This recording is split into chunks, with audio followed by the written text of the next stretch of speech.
Fala galera, e aí, tudo bem? Tudo certo? Por aí todos em quarentena? Estamos em quarentena firmes e fortes, né?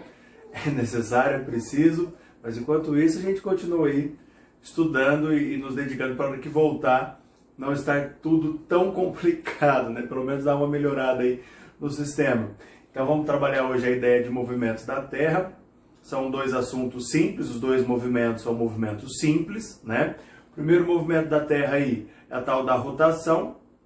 Então é um movimento que a Terra vai executar ao redor do seu próprio eixo, como se ela fosse um peão, né? Ela gira ao redor do seu próprio eixo.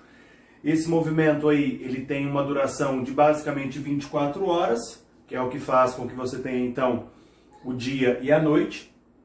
Porque nesse movimento, a Terra vai girar de oeste para leste, né? A parte voltada para o Sol vai receber a luz dia. A parte oposta aqui, ela não recebe luz do Sol, portanto, não tem luz noite. Então, a rotação, ela seria responsável aí pela passagem do tempo, pela passagem do dia e da noite. Então, conforme a Terra vai girando, a parte iluminada vai sendo o dia, a parte escura vai sendo a noite. Então, é a rotação que nos dá o sentimento de passar do tempo, de passar os dias, de passagem, de fato, dos dias e do espaço em si, né? Porque se não tiver a rotação, você não teria movimentação do Sol, você não teria dia, noite, ficaria tudo igual. E aí você não tem a sensação de passagem do tempo.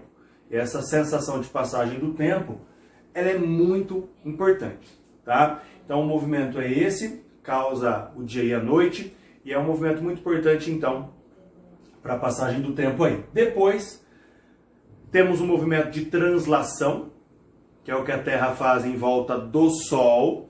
Os dois movimentos acontecem juntos, então translação e rotação, eles acontecem ao mesmo tempo. Conforme ela vai girando ao redor do seu próprio eixo, ela também vai girando ao redor do Sol, tá? Para dar a volta completa ao redor do Sol, a Terra vai demorar aí 365 dias e 6 horas. Essas 6 horas, elas são somadas e a cada 4 anos, 6 vezes 4, 24, né? A cada 4 anos você vai ter um dia a mais, que no caso foi esse ano agora em 2020. Então, em 2020, nós temos o que nós chamamos de ano bissexto.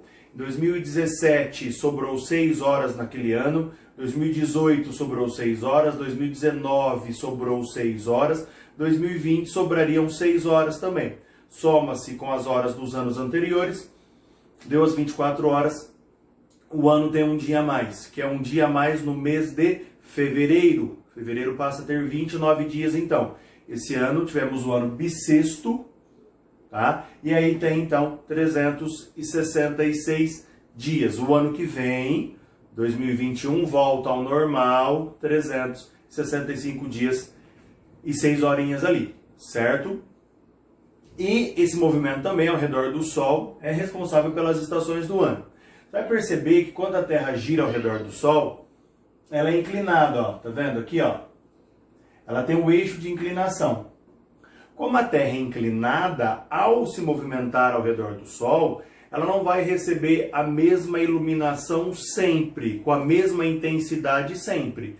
Dependendo do posicionamento, imagine como se o Sol estivesse aqui no centro, né, emitindo os raios solares, e a Terra nessa posição ou nessa, né, aqui em junho, então, e aqui em dezembro, tá?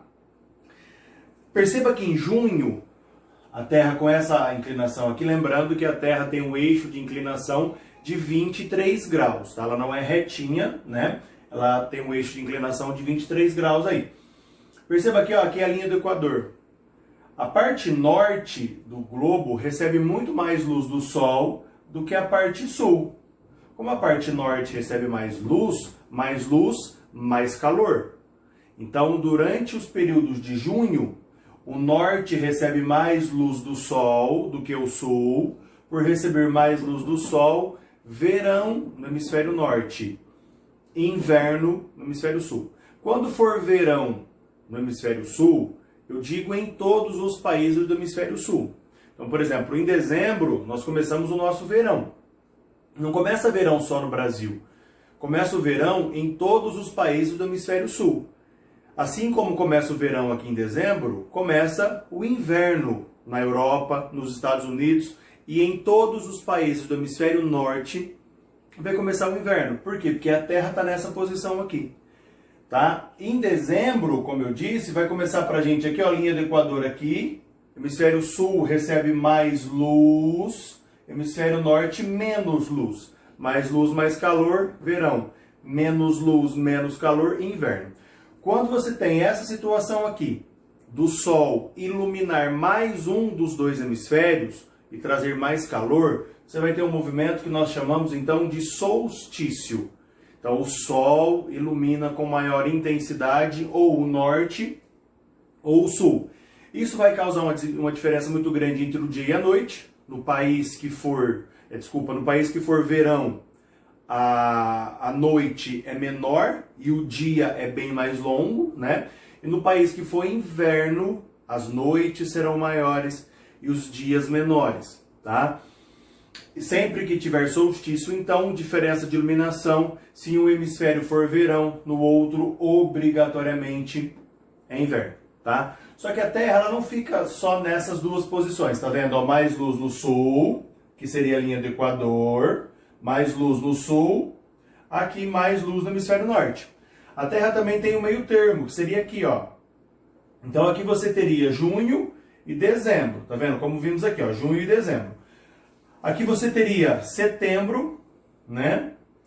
Setembro aqui e março aqui, tá? Aí quando a Terra estiver nessa posição aqui, a luz do Sol ela vai incidir diretamente sobre a linha do Equador. E não pegando um hemisfério mais do que o outro. Aqui a Terra fica de lado para o Sol, ela não fica de frente para o Sol, ela fica de lado. E aí a luz do Sol pega em cima da linha do Equador. Pegando em cima da linha do Equador, a luz vai se dividir de maneira igualitária pela Terra. Lembra, a linha do Equador divide a Terra ao meio. Equador vem de equatore, que é dividir em duas partes iguais. Então, se a linha do Equador divide a Terra em partes iguais, a luz do Sol incide diretamente sobre a linha do Equador, o calor vai ser dividido de maneira igualitária. Se tem igualdade de calor, se tem equivalência de calor, você tem o equinócio. E nessa equivalência de calor, você pode ter duas estações do ano. Você pode ter o outono e você pode ter a primavera. Só lembrando, a mesma coisa do solstício. Se no hemisfério sul for outono, no hemisfério norte, primavera. Tá? Então, os dois processos aqui dependem da movimentação da Terra, da translação, que é o movimento da Terra ao redor do Sol. Tá? Perceba então, ó, nós agora, por exemplo, estamos em março, então estamos em um equinócio. Para nós, no hemisfério sul, estamos em um equinócio de outono. No hemisfério norte, equinócio de primavera. Tá? Depois a Terra vem para cá, basicamente, no seu movimento cíclico aqui. A partir de junho, 21, 22 de junho aí, você teria no hemisfério sul o início do inverno e no hemisfério norte o início do verão. Então, se você quer ir para o hemisfério norte, passear, conhecer lugares e visitar lugares e não quiser passar muito frio, o melhor período do ano é esse aqui, tá? Depois, setembro, 22, 23 de setembro lá, vai começar um outro equinócio, onde para nós aqui vai começar a primavera e para o hemisfério norte começa o outono. Depois, mais um solstício, em dezembro, 21, 22 de dezembro aqui, começa o solstício.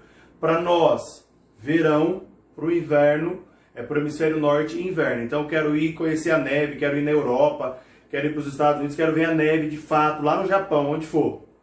Você tem que ir em dezembro ou janeiro, né? Fevereiro, nos períodos de inverno lá, tá? Então, sempre você vai ter as estações. É uma primavera, verão, outono e inverno. Ou seja, um equinócio, um solstício, um equinócio, um solstício. Sempre nessa linha de sucessão aqui. Certo, moçada? Belezeira? Qualquer dúvida, qualquer questão, estamos aí para responder. Mande sua dúvida que a gente responde aí. Beleza? Aquele abraço, fiquem com Deus. Valeu!